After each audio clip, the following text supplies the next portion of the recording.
Bonjour, Benedetta Tagliabue. Vous êtes lauréate du prix international des femmes architectes 2020.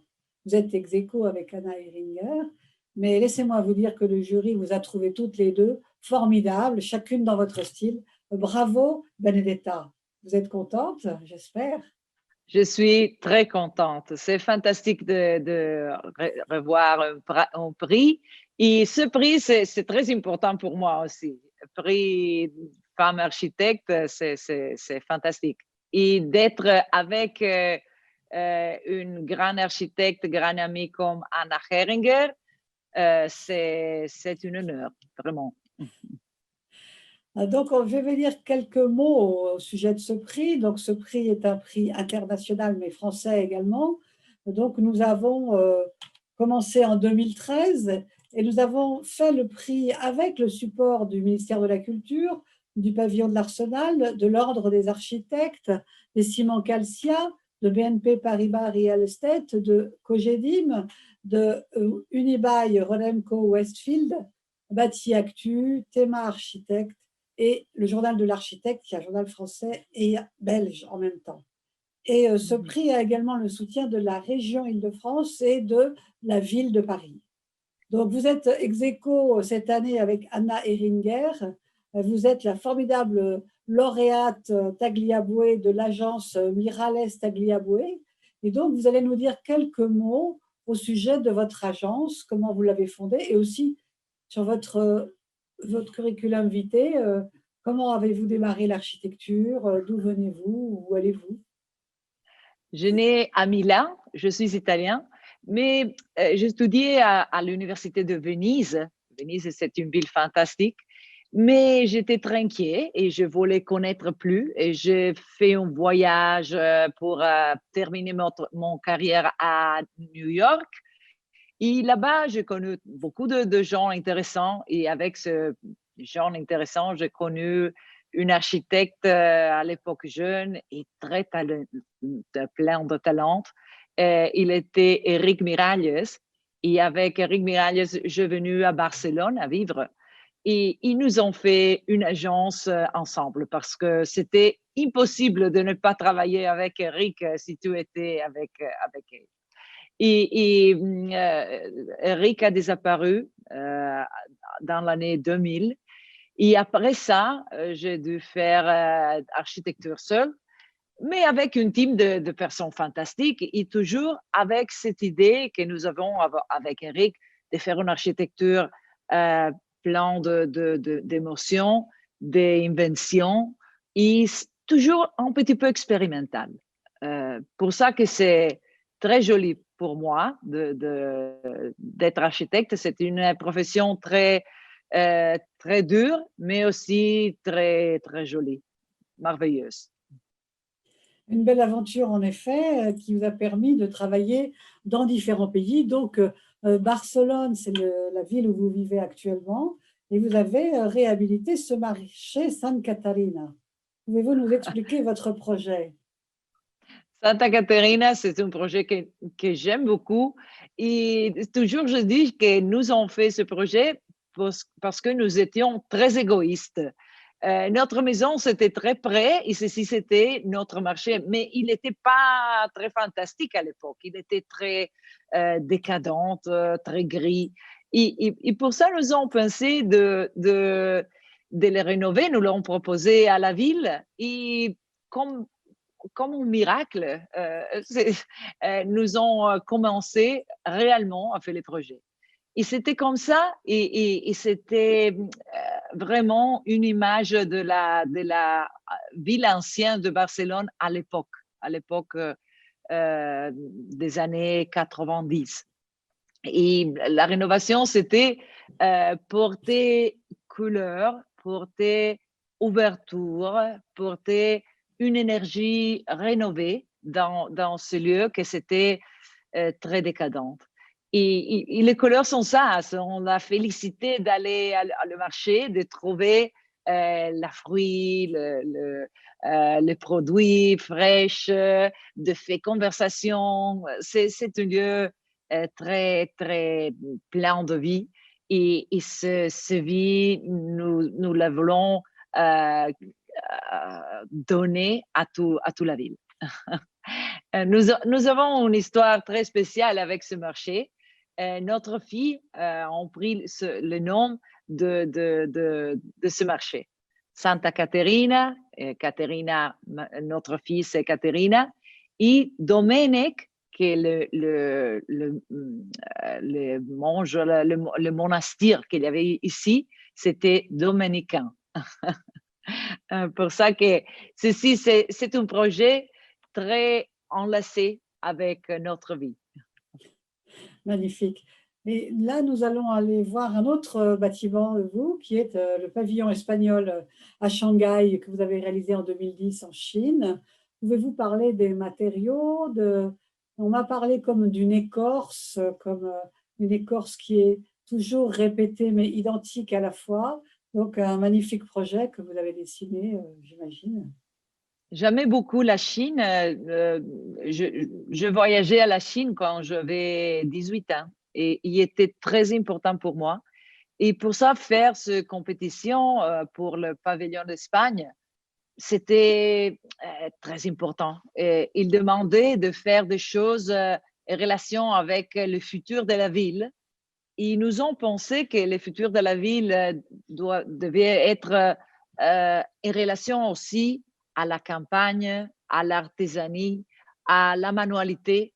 Et cette manualité, c'est une chose très ancienne, que c'est comme le langage de l'humanité. Non, la Chine, c'est différent, le langage de la Chine, c'est différent, mais c'est possible de communiquer avec l'intelligence de la main. Et pour ça, nous ont proposé une grande construction, tout fait de ratans, de matériaux naturels et tout fait à main. Et c'est incroyable, c'était difficile de convaincre le client de ça, mais au final, nous ont pu faire ça avec l'artisanat chinoise. Et c'était très joli, hein? Tous les gens qui venaient de la campagne, qui avaient bâti ce panneau, venaient voir avec beaucoup d'orgueil cette construction qui venait de la campagne à la centre de la ville de Shanghai. Et c'était bien, aimé pour l'agent chinoise. Ceci, c'était une surprise très, très importante, très jolie. Et donc, toujours en relation avec la Chine, ou Taïwan cette fois-ci, vous avez construit une tour, cette fois-ci, une tour qui s'appelle China Trust, qui est un bâtiment évidemment de grande hauteur, mais en même temps d'une grande poésie comme l'ensemble de votre œuvre. Oui, c'est une grande compagnie, China Trust. Et le père qui avait fondé China Trust avait mort récemment. Et pour ça, le fils qui était le chef de la compagnie m'a demandé de faire une headquarter, mais qui recordait le nom de son père. Et le nom de son père, c'était Cypress Tree, c'était le nom d'un arbre. Et ils nous ont fait une investigation sur cet arbre. Ils nous ont proposé un édifice dans le downtown de la ville qui était plus naturalistique, avec beaucoup de curves, avec beaucoup de géométrie organique, des terrasses avec la végétation, avec les verdes, et ce façade qui imite un arbre, les feuilles, les ramifications. C'était spécial, vraiment. Et aussi d'avoir le terrasse avec les verres et la possibilité de sortir à les différents niveaux. C'était spécial. Nous avons fait aussi un petit peu de feng shui dans la Chine. C'est très important. Si tu fais bien le feng shui, la compagnie fonctionnera mieux. Ceci, c'est le derrière de l'édifice. Le derrière de l'édifice, c'est tout à fait différent de la partie d'avant parce que c'est comme le backbone, c'est comme la spine dorsale très forte. Et la part de devant, c'est c'est fluide, c'est généreuse, c'est organique et c'est ouverte à la ville. Et à l'intérieur, ces relations avec les terrasses, c'est très important. Non, maintenant, nous allons parler d'un nouveau projet de vous qui se passe en Espagne, qui s'appelle Calida San Pau Centre. Donc, c'est au centre de la ville et c'est un endroit où peuvent se reposer les personnes atteintes du cancer. Oui, oui, c'est une thématique fantastique parce que euh, c'est vrai qu'un hôpital peut curer le cancer, mais c'est pas très bon pour anémiquement. On a la sensation que c'est un lieu hostile. Et pour ça, ça a inventé ce projet pour faire que les personnes qui doivent aller à l'hôpital peuvent venir ici et se oublier de l'ambiance hospitalière et être dans un jardin et vraiment dans une ambiance relaxée, jolie, harmonieuse. Et ceci, c'est très important. Nous sommes à Barcelone, dans l'ancien hôpital San Pau. À la droite, vous voyez qu'il y a le bâtiment ancien, que c'est très joli, très orné, très coloré, avec la céramique et les briques. Et à la gauche, on voit le nouveau hôpital, que c'est plus fonctionnel, c'est très important, mais c'est pas euh, c'est pas joli pour, euh, pour se sentir bien. Et pour ça, on peut venir de l'hôpital, on peut venir ici et on peut se relaxer, avoir une sensation d'être autrefois à la maison. Et je pense que ceci, c'est un grand programme. Vraiment, c'est un programme important de faire que la gens, euh, on peut sentir à la maison dans l'espace comme l'hôpital, les espaces publics. C'est une intérieur avec une cuisine très centrale parce que qui vient ici doit sentir que ceci, c'est la maison et on peut faire du thé, du café, et on peut se sentir avec les amis et faire conversation. La relation de le bâtiment et de le jardin, c'est très forte. On peut ouvrir le fenêtre, s'asseoir à l'extérieur ou regarder les verres de la fenêtre.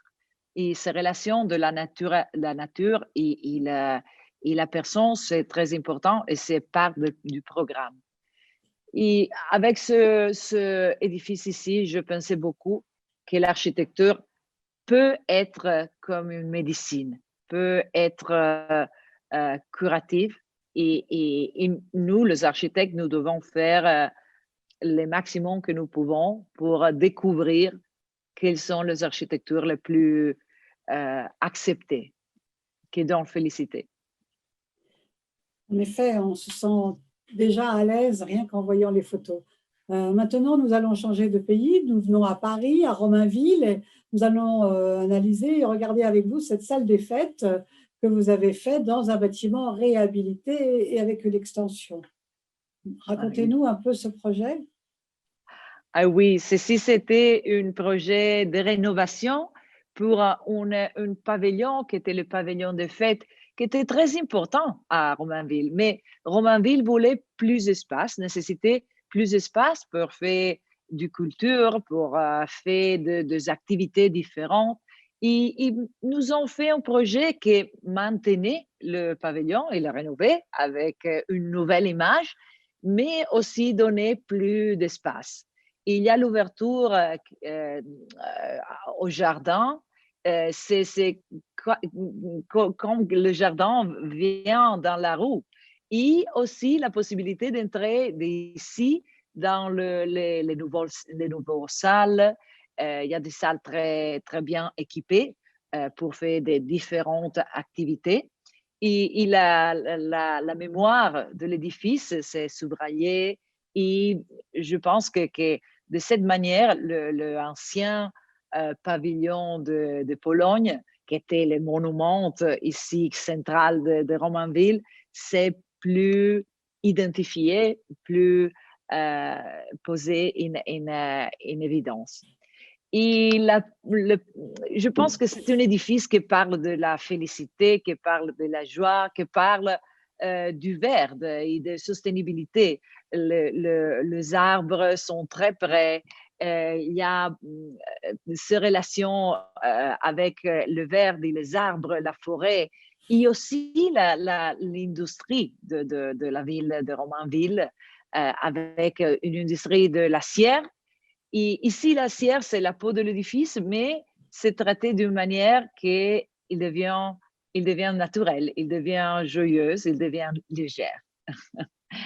J'espère que ce bâtiment fera Romainville encore plus fort et encore plus plein d'énergie et de culture. Tout à fait. D'ailleurs, il est utilisé comme maison de la philo, notamment. Oui. C'est un bâtiment qui est très, très agréable à visiter. Et donc, Benedetta, je voulais vous féliciter une fois de plus, puisque vous allez recevoir le prix de l'international pour le prix de la femme architecte ex aequo avec Anna Heringer. Et encore une fois, bravo. Continuez à produire une excellente architecture comme vous le faites et continuez à rayonner à travers le monde parce que vous êtes une femme de talent et on vous remercie pour cela. Merci Catherine, merci bien. Je suis très contente d'être part de ce groupe de femmes fantastiques avec vous aussi et tous les jurys. Merci. Merci à vous et nous allons nous retrouver peut-être un peu plus tard pour vous remettre votre distinction, le 9 décembre où on va effectivement faire la cérémonie officielle. Eh bien, écoutez, on vous donne rendez-vous à Paris quand même en mai 2021 où nous allons visiter votre opération de Romainville et vous faire participer à une table ronde internationale. Oui, j'espère. Serai très contente de le faire, personnellement.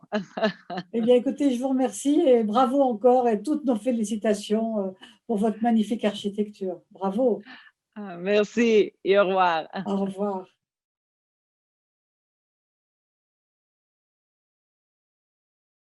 Bonjour, Madame Zanfam.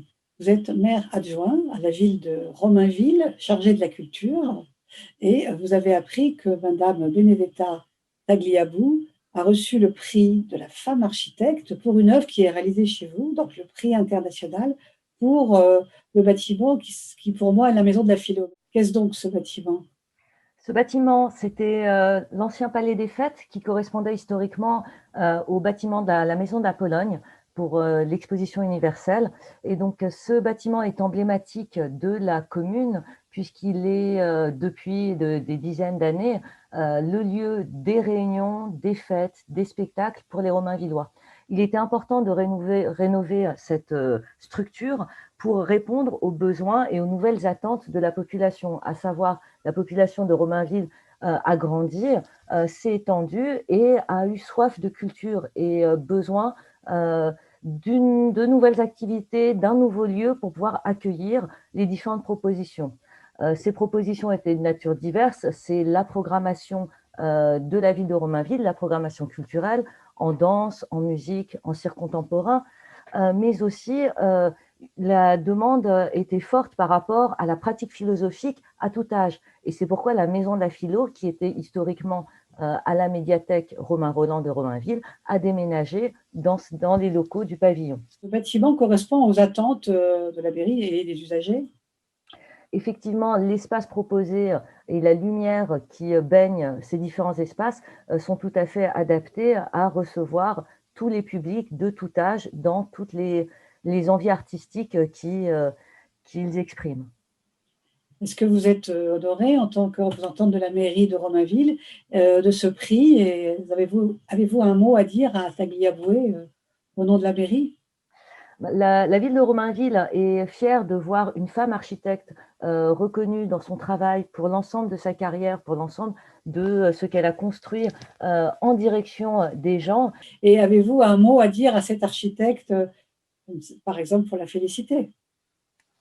La ville de Romainville est fière que Madame Tagliabue reçoive ce prix car il permet de couronner l'ensemble d'une carrière et l'ensemble de ses constructions, constructions qui semblent avoir le souci constant de l'usager et des différentes utilisations. Son travail aussi est remarquable par le fait qu'elle allie toujours le contexte, le lieu avec l'utilisation et aussi allie souvent le souci de la nature, du naturel et du bâti. Et c'est pour ça, nous sommes très heureux que Madame Tagliabue reçoit ce prix pour cette année 2020.